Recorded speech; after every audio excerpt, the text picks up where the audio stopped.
കൂട്ടുകാരെല്ലാവർക്കും സുഖമാണോ? ഞാനും ഇപ്പോൾ ആടി ഫെയിലിന് പോവുകയാണ്. കുറേ കാലത്ത് ആഗ്രഹമാണ് ആടി ഫെയിലിന് പോകണമെന്ന്. അങ്ങനെ ഞാൻ നേരെ കഷ്ടകാലത്തിന് കയറി കൊടുത്ത് ഇലക്ട്രിക് ബസ്സിലാണ്. എനിക്ക് കണ്ണെടുത്താൽ കണ്ടുകൂടെ ഈ ബസ് ഉറുമ്പരിക്കും പോലെയാണ് പോകുന്നത്. നാട്ടിലുള്ള എല്ലാ സ്ഥലത്തും നിർത്തും, പതുക്കെ പോകും. എനിക്ക് അങ്ങനത്തെ ഒരു അഭിപ്രായമുണ്ട്. നിങ്ങൾക്ക് ഒരു അഭിപ്രായം കമന്റ് ചെയ്യുക. കഷ്ടപ്പെട്ട് വല്ല വിധം ഞാൻ പോത്തീഫിൻ്റെ ഫ്രണ്ടിൽ എത്തിയിട്ടുണ്ട്. 1.5 മണിക്കൂർ ശേഷം കേട്ടോ. അപ്പോൾ പോത്തീഫിലെത്തി സാരി വാങ്ങാനാണ് ഞാൻ വിചാരിക്കുന്നത്. ഞാൻ എന്ത് ആഗ്രഹിക്കുന്നു ആ സാരി എനിക്ക് പോത്തീഫിന്ന് മാത്രമേ കിട്ടാറുള്ളൂ. ഞാൻ മനസ്സിൽ കണ്ട ഇവിടെ കിട്ടും കേട്ടോ. അപ്പം ഞാൻ കുറേ സാരി തപ്പി. എനിക്കെന്തോ സാരിയൊന്നും അത്ര ഇഷ്ടമല്ല. പക്ഷേ എൻ്റെ ഏറ്റവും അടുത്തൊരു റിലേറ്റീവിൻ്റെ കല്യാണം വരികയാണ്. അതിന് വേണ്ടിയാണ് ഞാൻ സാരി തപ്പുന്നത്. അപ്പം ഞാനും അമ്മയും കൂടി എനിക്ക് വേണ്ടി സാരി തപ്പിയാണ്. പിന്നെ അവിടെ ആടി ഫെയിലുണ്ട്, കോംബോ ഓഫറുണ്ട് കേസ്. 1 വാങ്ങിച്ചാൽ 1 ഫ്രീ. എല്ലാ സാരിക്കും അല്ല, ചില സാരിക്ക് മാത്രം. പക്ഷെ ഞാൻ മാറ്റിയ സാരി കാണിച്ചില്ല, കല്യാണത്തിന് അന്ന് കണ്ടാൽ മതി കേട്ടോ. അപ്പോൾ ഈ സാരി കൊള്ളായിരുന്നു, എനിക്ക് ഇഷ്ടപ്പെട്ടു. പിന്നെ ഈ സാരി അടിപൊളിയായിരുന്നു. വില കണ്ട് ഞാൻ കണ്ണും തള്ളി ഓടിക്കളഞ്ഞു. ഒരു ദിവസം എടുക്കുക ഇത്രയും കൂടി സാരി ഒന്നും എനിക്ക് വേണ്ട. പിന്നെ ഞാനും അമ്മയും കൂടി നേരെ ചായ കുടിക്കാൻ പോയി. അവിടെ നേരെ ഫുഡ് കഴിക്കാനാണ് വന്നത്. ചോറാണ്.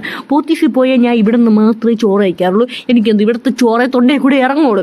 ഞാൻ മന്തി കഴിക്കുന്നത് ഞാൻ ചോറും കഴിക്കും കേട്ടോ. നിങ്ങൾ പറയുന്നത് നീ മന്തി മാത്രമേ കഴിക്കുള്ളൂ എന്ന്. അങ്ങനെയൊന്നും ഞാൻ ചോറൊക്കെ നല്ലപോലെ കഴിക്കും. ഈ ചൂര മീൻ കറി അടിപൊളി ടേസ്റ്റാണ്. എനിക്കൊന്ന് വീട്ടിലെത്ത ഫുഡിൻ്റെ ഒരു ടേസ്റ്റ് തോന്നും കേട്ടോ. സിറ്റിയിൽ ഇത്രയും നല്ല ഫുഡ് കിട്ടുന്നത് വളരെ നല്ല കാര്യമാണ്. പിന്നെ അമ്മ വെജിറ്റേറിയനാണ്, മൂക്കുമുട്ട അടിച്ച് കയറ്റിയാണ്. ഈ സ്ഥലം വരുന്നത് തമ്പാനൂർ സിറ്റി ടവർ റെസ്റ്റോറൻ്റാണ്. അടിപൊളിയാണ് കേട്ടോ. അപ്പോൾ എല്ലാവരും വന്ന് ട്രൈ ചെയ്ത് നോക്കുക. ബൈ.